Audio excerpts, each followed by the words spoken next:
Bismillahirrahmanirrahim. Assalamualaikum warahmatullahi wabarakatuh. Alhamdulillah, wassalatu wassalamu ala rasulillah wa ala alihi wa ashabihi wa man walah.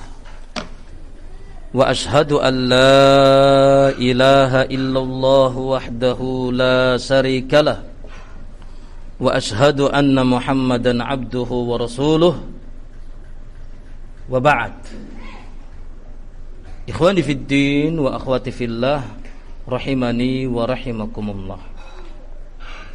Kembali kita sampaikan bukti berikutnya kepada Ustadzuna Muhammad Umar As-Sewet, yang kemudian dengan menyebutkan bukti ini kami bertanya kepada antum, wahai Ustadz, apakah bukti ini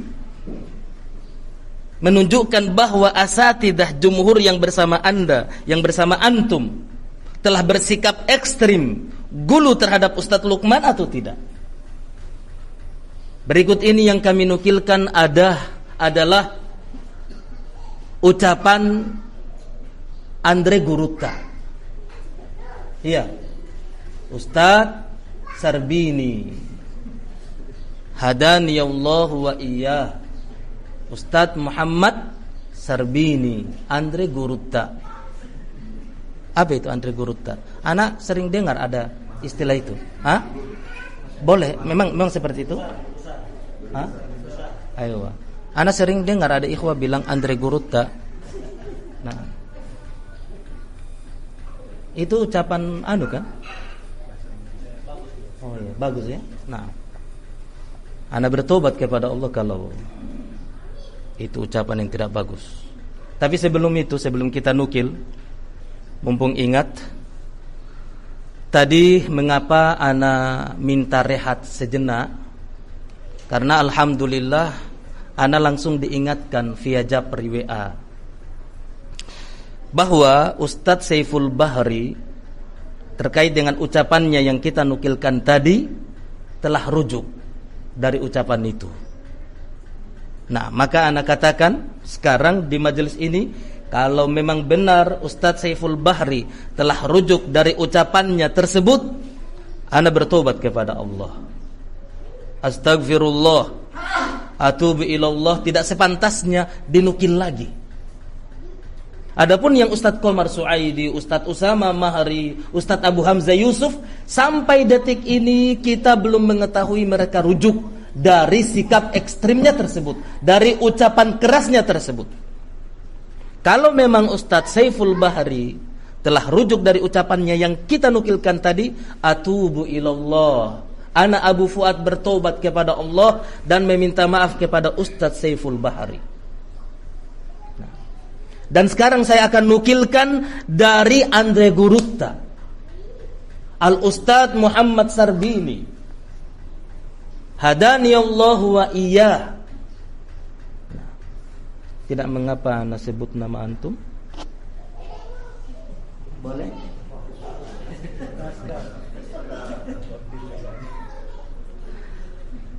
Itu dalam penelponan ini. Beliau Andre Gurutta, Ustadz Muhammad Sarbini, dalam penelponannya dengan salah satu ikhwah Bone, yang beliau ada di hadapan ana sekarang,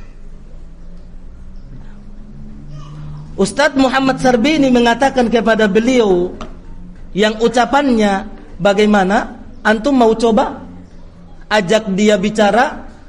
Dia bicara juga ada di sini. Yang disuruh ajak bicara sama yang pertama juga ada di sini ya. Ana sebutkan saja biar jelas. Dalam penelponan dengan Abu Abdullah Pak Misbah, Ustadz Sarbini berkata kepadanya, bagaimana antum mau coba ajak dia bicara, yakni Abu Ikrimah, nasihati, suruh meninggalkan channel-channel yang membela Jember, jangan bergaul sama mereka-mereka. Demikian ucapan Andre Gurutta, Al-Ustadz Muhammad Sarbini, hadanallahu wa iyyah. Wahai Ustadz Muhammad Umar As-Sewet, bukankah kalimat ini adalah kalimat tahdzir? Ketika Anda ditanya, bukankah sikap asatidzah jumhur terlalu ekstrim, keras dan gulu terhadap Ustadz Lukman? Kemudian antum mengatakan tidak ada tahdzir, tidak ada dari asatidzah yang mentahdzir Ustadz Lukman. Sekarang kami tanyakan kepada antum, ucapan Ustadz Sarbini yang memerintahkan ikhwah di Bone untuk meninggalkan channel-channel yang membela Jember, tidak boleh bergaul dengan mereka-mereka, bukankah ini adalah tahdzir? Wahai Abu Rufai' Abdul Mu'ti, antum mengatakan para asatidzah itu diam. Wahai Ustadz Saifullah Ambon, antum mengatakan bahwa sudah benar sikap asatidzah sekarang ini diam. Ini bukti, data yang mendustakan apa yang antum nyatakan tersebut. Makanya kemarin juga ana sampaikan, di kota Sinjai, sampai ana mengajak, bicara salah satu ikhwah, bahwa realita itu tidak bisa dipungkiri, tidak bisa diingkari dengan pengakuan. Ana contohkan, sekarang ana mau ulangi contoh itu. Abu Jibran, ini siang atau malam? Malam ini, bukan siang. Ana katakan, ini sekarang malam. Apa yang antum jawab? Malam, ini malam. Apa antum katakan? Hah? Apa yang antum akan katakan? Ayo, dusta. Ahsanta. Dusta. Kalau dikatakan tidak ada asatidzah yang tahdzir, cuma mungkin kita masih berhusnudzon, barangkali Ustadz Muhammad Umar As-Sewet benar-benar tidak tahu. Tapi pun demikian, lantas mengapa Ustadz Muhammad Umar As-Sewet begitu sulitnya untuk bisa kembali bersatu dengan Ustadz Lukman? Kalau memang Ustadz Lukman itu ahlus sunnah, kalau memang tidak ada tahdzir buat Ustadz Lukman, karena memang tidak ada tahdzir dari Ustadz Lukman, dari masyayikh, dari ulama untuk Ustadz Lukman tidak ada. Lantas kenapa sampai sekarang, sampai detik ini, Ustadz Muhammad Umar As-Sewet sulit bersatu dengan Ustadz Lukman? Ada apa?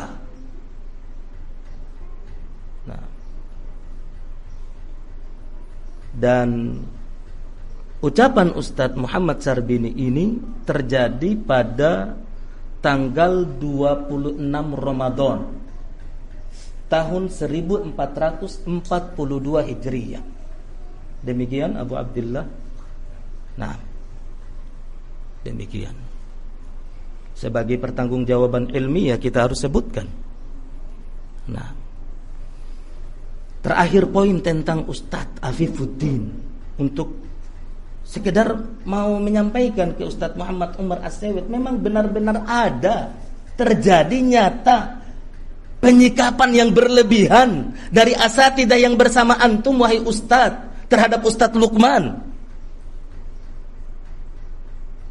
Bahkan ucapan ini viral. Pada waktu itu viral, seviral-viralnya. Ucapan yang disampaikan oleh Ustadz Afifuddin di mimbar Jumat, di hari yang suci, pada ibadah yang suci. Ustadz Afifuddin menghasut pada mimbar Jumat tersebut, menyebarluaskan tuduhan-tuduhan dusta terkait isu-isu keguguran yang saat itu digencarkan untuk memfitnah Ma'had Minhajul Athar Jember. Ustadz Afifuddin berkata di mimbar Jumat, perhatikan ini ayyuhal ikhwah, di mimbar Jumat pada ibadah yang mulia.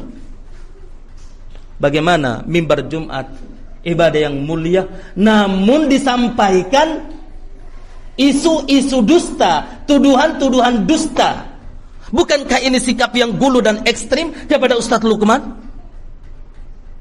Ustadz Afifuddin mengatakan, ada yang seorang wanita sudah kepingin keluar bayinya, jangan dibawa ke rumah sakit, jangan dibawa ke dokter di luar sana, nanti terkena COVID, nggak ada yang ngurusin, akhirnya mati bayinya. Na'udzubillah. Ini semua sedikit bentuk-bentuk gulu melampaui dalam menyikap sebuah pandemi. Justru malah Ustadz Afifuddin memvonis Jember gulu. Dalam kondisi berita yang beliau sampaikan itu dusta. Maka kembali kita tanyakan kepada Ustaduna Al-Ustadz Muhammad Umar As-Sewet, bukankah ucapan dan sikap Ustadz Afifuddin ini gulu, ekstrim, keras? Kalau antum menjawab na'am, maka tolong tegur, nasihati mereka tadi. Nasihati mereka tadi. Ustadz Saiful Bahri, Ustadz Abu Hamzah Yusuf, Ustadz Afifuddin, Ustadz Muhammad Sarbini, murid-murid antum semua ini. Tegur, nasihati mereka. Sebagaimana mereka na'am melakukan tindakan tersebut, diantaranya Ustadz Afifuddin secara terbuka di mimbar Jumat dan viral, maka sampaikan pula nasihat antum secara terbuka. Ini ayuhal ikhwah,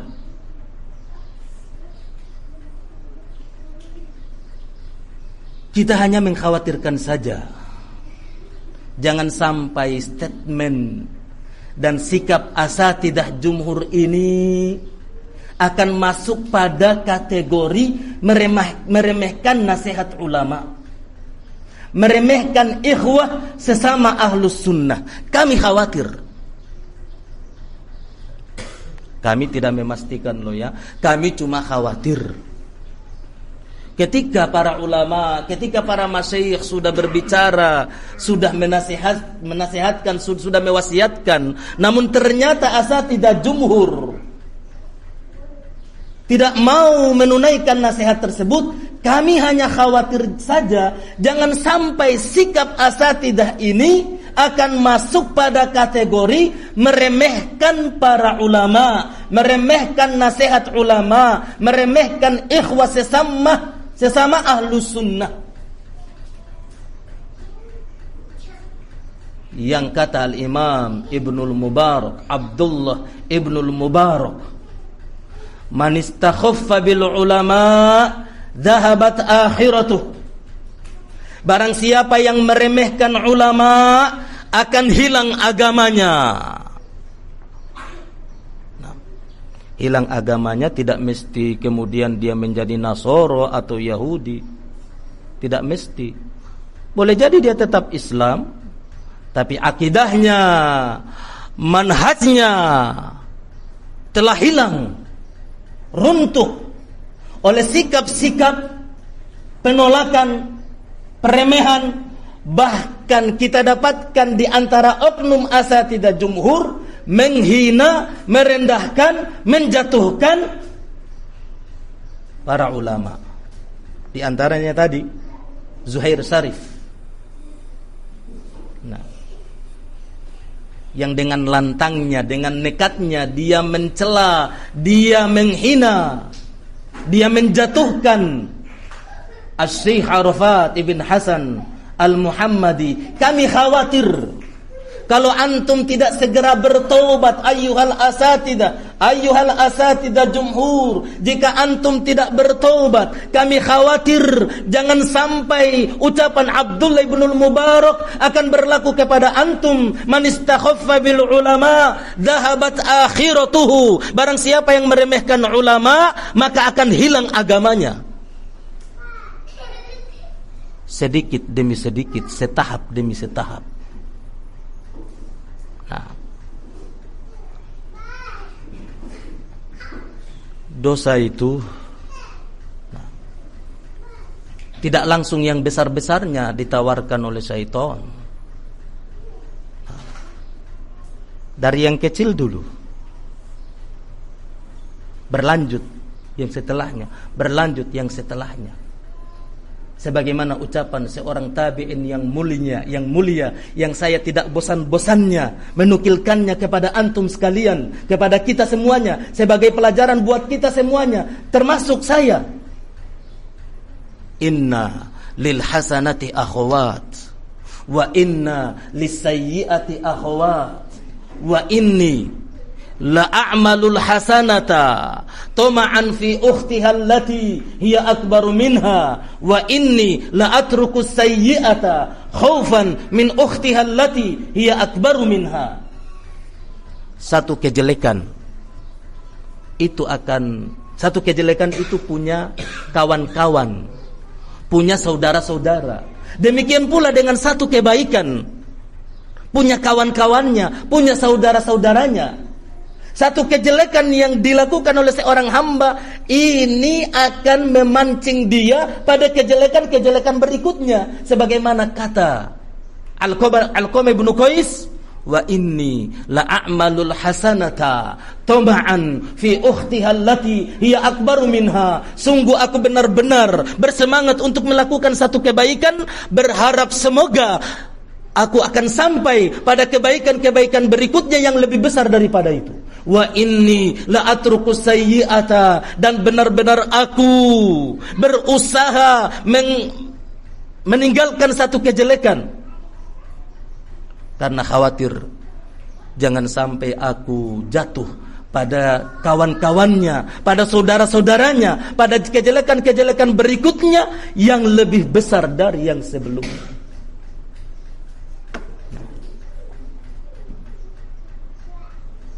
Itu kesalahan kecil. Bagaimana dengan meremehkan ulama? Kata Ali bin Abi Thalib radhiyallahu taala anhu, mahabbatul alim dinun yudanu biha. Mencintai orang alim itu adalah agama yang wajib bagi seseorang beragama dengannya. Perhatikan ini ucapan dari Ali bin Abi Thalib kepada Kumail bin Ziyad, wa mahabbatul alim dinun yudanu biha. Mencintai orang alim adalah agama yang wajib bagi seseorang beragama dengannya. Artinya, kalau seseorang sudah tidak mencintai ulama, apalagi sampai meremehkan ulama, apalagi sampai menghina ulama, berarti tidak ada agama buat orang tersebut. Sekali lagi anak katakan, bukan berarti orang itu sudah kafir. Artinya akidahnya, manhajnya sudah menyimpang karena akibat meremehkan atau bahkan mungkin menjatuhkan, menghina para ulama. Ikhwani fiddin, rahimani wa rahimakumullah. Ini poin pertama terkait dengan tema kita, mengapa asatidzah jumhur tidak mau atau belum mau bersatu dengan asatidzah Jember yang bersama ulama. Poin yang kedua, mengapa asatidzah jumhur tidak mau atau belum mau bersatu dengan asatidzah Jember? Yang kedua, karena hududun nafas, kepentingan nafsu. Yang mengatakan ini bukan Abu Fuad, tapi Samahatus Syekh Al-Allamah Abdullah Ibnu Abdurrahim Al-Bukhari hafidhahullahu ta'ala.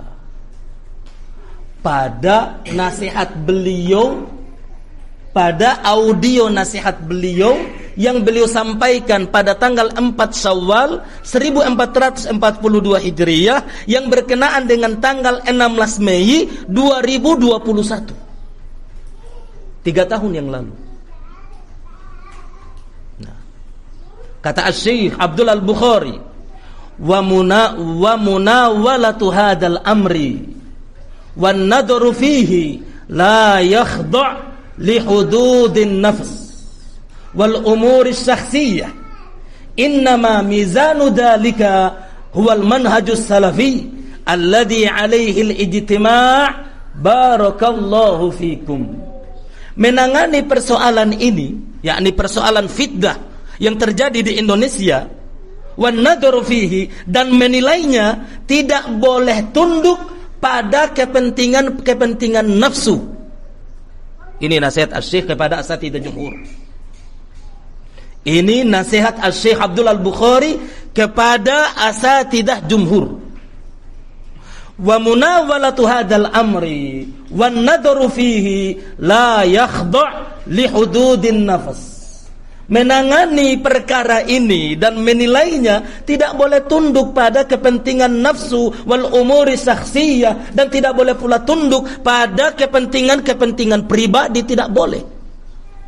Innama mizanu dzalika huwal manhajus salafi. Namun yang menjadi timbangan, penilaian dan penanganan persoalan ini adalah manhaj salafi alladzi alaihi al-ijtima', yang menghasung untuk bersatu. Barakallahu fikum. Semoga Allah memberkahi kalian. Perhatikan ucapan Syekh Abdul Al-Bukhari. Pertama, beliau menilai bahwa data-data asatidzah jumhur itu hanya dibangun di atas hududun nafas. Berbeda dengan penilaian Abu Rufai Abdul Mu'ti yang mengatakan mereka asatidzah jumhur alal hujjah wal barohin. Di atas hujjah dan di atas barohin. Ini kata Abdul Mu'ti. Jauh ya Abdul Mu'ti, jauh berbeda dengan penilaian Syekh Abdul Al-Bukhari.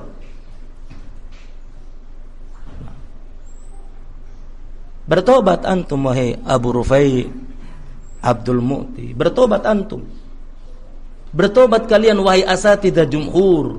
Bertobat kalian dari hududun nafas yang Syekh Abdul Al-Bukhari telah menilai antum telah tunduk pada kepentingan nafsu, kepentingan pribadi yang menyelisihi timbangan manhaj salafi alladzi alaihi al-ijtima', yang menghasung untuk bersatu. Artinya kalian berpisah ini, perpisahan kalian itu hanya dibangun di atas hududun nafas, kepentingan nafsu, bukan terkait dengan manhaj.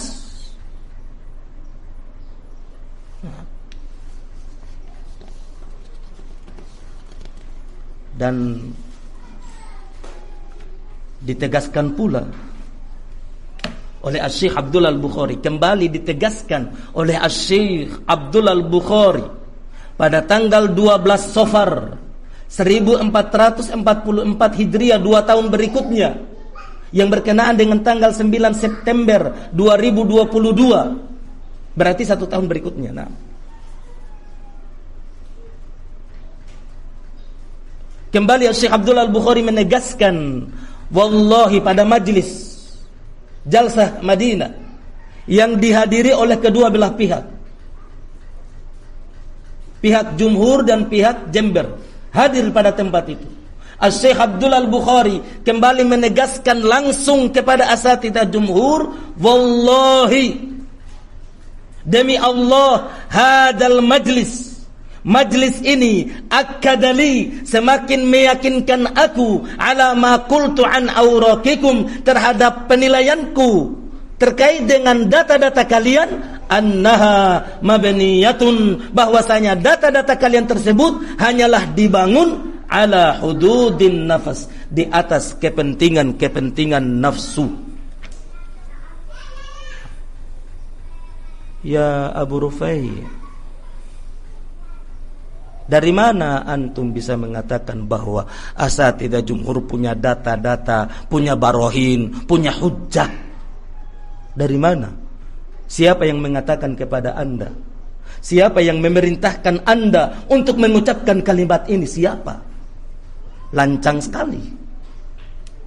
Bertobat Anda kepada Allah Subhanahu wa ta'ala. Dan sekarang ayuhal ikhwah, fenomena sekarang tidak sekedar menyodorkan data yang dibangun di atas hududun nafs, bahkan dalam menerima nasihat, dalam memahami nasihat, dalam menerjemahkan nasihat juga dipenuhi oleh entrik-entrik hududun nafs. Sebagai bukti Abdul Mu'ti ketika mengatakan, kita teringat, naam, atau kita lebih mendengarkan nasihat alim Rabbani. Ini mengingatkan kita pada nasihat Syekhuna Al-Allamah Abdullah Al-Bukhari rahimahullah.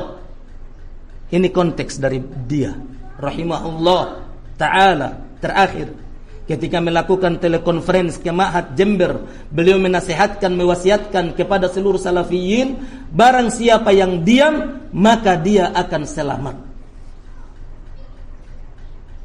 Kalau hanya sebatas ini akan dipahami oleh salafiyun yang mendengarnya, oh berarti Jember betul-betul salah. Oh berarti asatidzah jumhur selama ini mereka benar karena mereka diam. Belum lagi juga ucapan Ustadz Saifullah Ambon.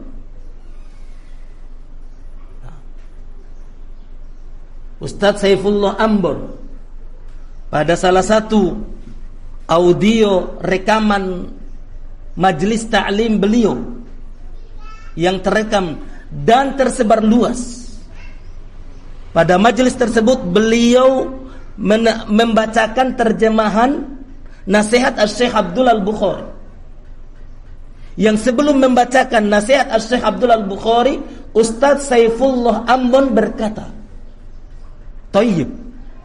Namun sebelumnya ingin kami sampaikan faedah berupa nasihat Syekh Abdullah bin Abdurrahim Al-Bukhari hafizahullahu ta'ala yang waktu kemarin di daurah Imam Muzani yang ketiga beliau ditelepon atau dimintai nasihat oleh penyelenggara daurah tersebut, di mana beliau menasihatkan dan sungguh nasihat tersebut sangat bermanfaat sekali bagi kita.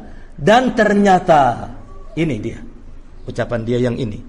Perhatikan ayuhal ikhwah, kata Ustadz Saifullah Ambon, dan ternyata apa yang dilakukan oleh jumhur asatidzah selama ini dalam fitnah kekinian untuk senantiasa menahan diri, menahan lisan, tidak berbicara tentang fitnah tersebut, memang itulah yang dinasihatkan oleh ulama kibar Syekh Abdullah bin Abdurrahim Al-Bukhari hafizahullahu ta'ala. Sama dengan Abdul Mu'ti, Ustadz Saifullah Ambon. Nah, ya Ustadz Saifullah Ambon, bertobat antum. Data-data yang ana sampaikan ini sebagai bukti bahwa asatidzah jumhur tidak diam. Nah, mereka tidak diam. Berbagai subuhat, berbagai provokasi telah mereka ucapkan semenjak sebelum audio Syekh Abdul Al-Bukhari sampai sudah keluarnya audio Syekh Abdul Al-Bukhari. Di sana masih ada poin-poin yang lain yang ayuhal ikhwah dari ucapan-ucapan asatidzah jumhur yang saya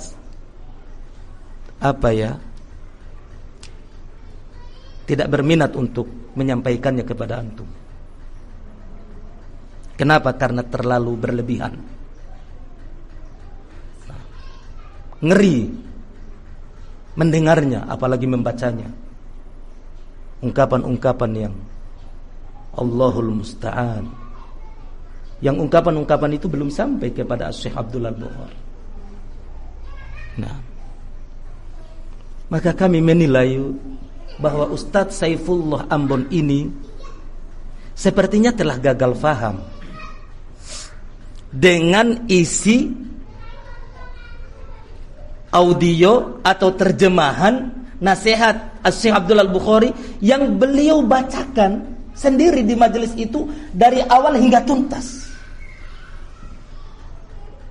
Ustadz Saifullah Ambon membacakan nasihat Syekh Abdul Al-Bukhari dari awal hingga tuntas. Nah, makanya ketika beliau sampai pada kesimpulan bahwa apa yang dilakukan oleh asatidzah jumhur selama ini dalam fitnah kekinian untuk senantiasa menahan diri, menahan lisan, tidak berbicara, maka kita katakan, pertama, ini dusta. Kedua, antum wahai ustadz telah gagal faham.